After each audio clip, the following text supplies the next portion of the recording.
Nú sýnum við hvernig við tökum sniðmynd í reyfitinu. Við erum í grunnmyndinni og við ætlum að taka eitt þversnið hérna yfir.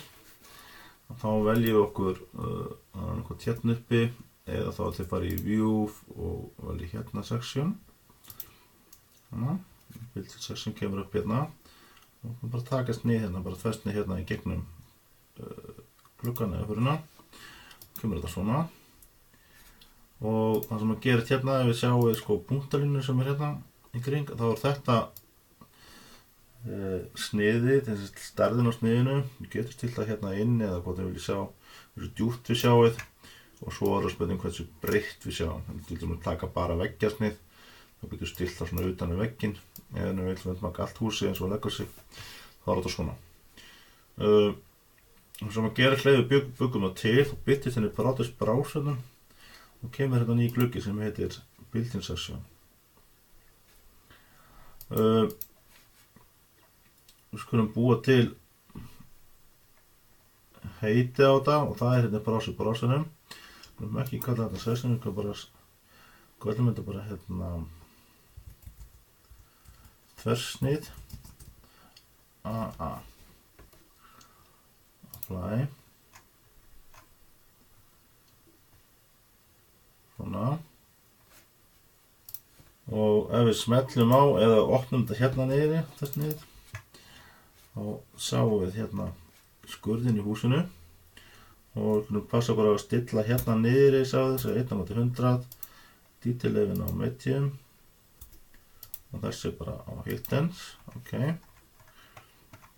Nú kemur það svona út og það er þetta að stilla líka hérna að sjá thin lines, svona. Nú kemur þetta svona út. Og hérna gætum við sjá hérna griklanið, við kunum draga það svona upp úr hérna. Það er spurning með þakki ef við séum með það. Og þessar hérna hliðar, þannig að þessum ekki endilega að fara alveg í gegnum húsið eins og leggur sig. Og við vorum búin að dilla hérna niður gólfið. Og sjá samt hérna er parkettið að liggja undir veggnum, við viljum það ekki.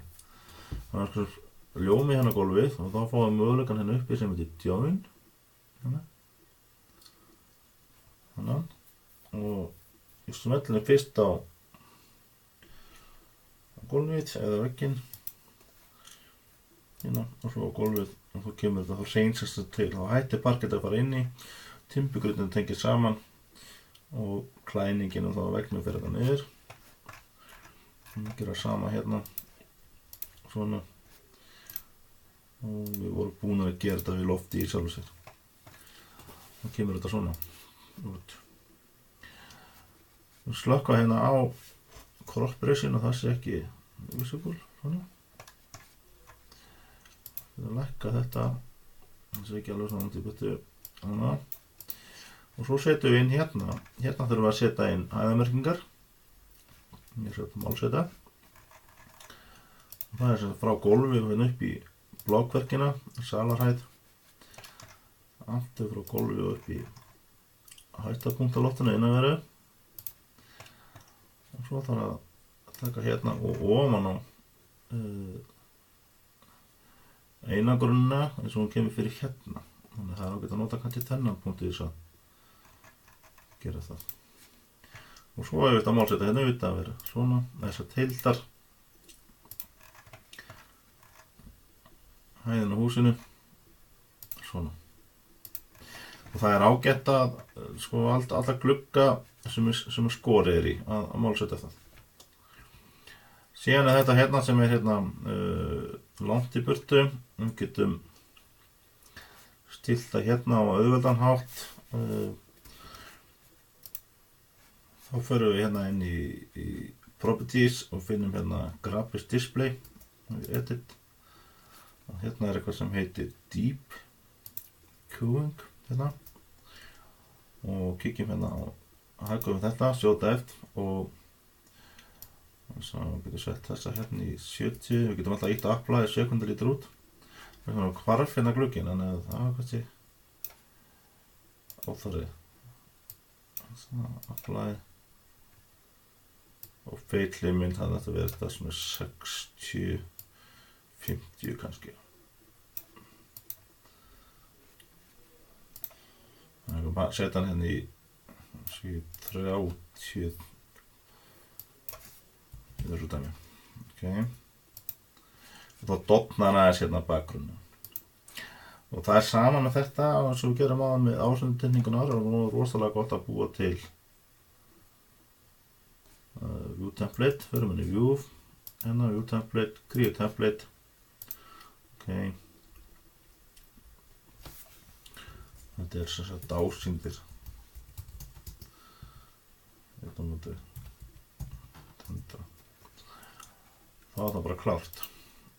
Ef við gerum aðra fleiri svona sniðteiningar, þá erum við með fortillinguna klára. Eitt sem vantar í þetta, við erum að sjá núna, við þurfum að fara í andlet og við þurfum að setja hæðar kótan á þetta og hérna upp á þakkið. Svona. Það er 0 kótin hérna og þetta er stilt á Product Base Point, því það við erum bara með fyrstu hæðina í 0. Svo er hægt ef maður fer í framhaldið að stilla sem sagt landkótan inn. En það er gæti fyrir framhaldsáfangan. Þá er tversniðið komið.